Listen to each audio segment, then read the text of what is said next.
Implementing Secure Communication Channels for CSP Study Guide. Welcome to this lesson on implementing secure communication channels. Secure communication is essential for protecting voice, video, and data transmissions from eavesdropping, interception, and unauthorized access.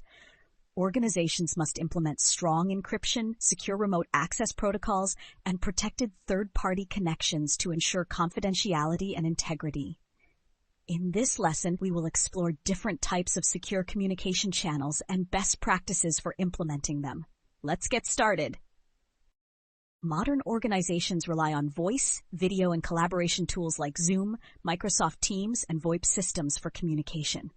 Without security controls, these platforms can be vulnerable to interception and unauthorized access. First, enable end-to-end encryption (E2EE). Platforms like Zoom and Microsoft Teams offer E2EE to protect conversations from eavesdropping. Second, enforce authentication controls. Require users to use multi-factor authentication (MFA) before accessing collaboration tools. Third, restrict screen sharing and file sharing permissions to prevent data leaks. For example, a law firm using encrypted VoIP calls ensures that sensitive client conversations remain private and secure.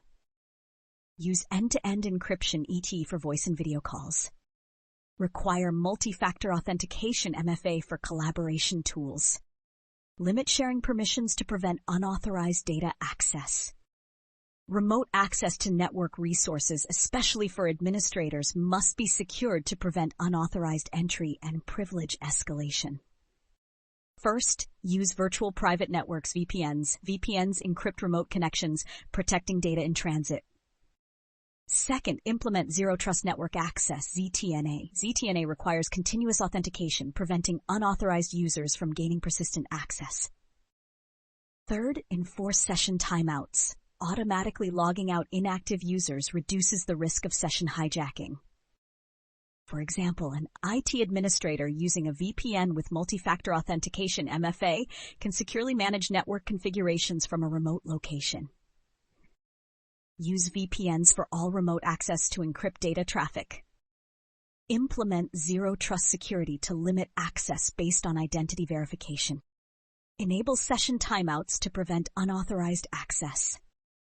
Now, let's summarize what we've learned about securing network components and secure communication channels. Protecting network infrastructure, transmission media, and endpoints strengthens security. NAC ensures that only authorized devices connect to the network. Voice, video, and collaboration tools must use end-to-end encryption. VPNs and Zero Trust access control secure remote administrative functions. By implementing these best practices, organizations can protect their network components and ensure secure communication across all channels. This concludes our module on secure network components and secure communication channels. Stay secure.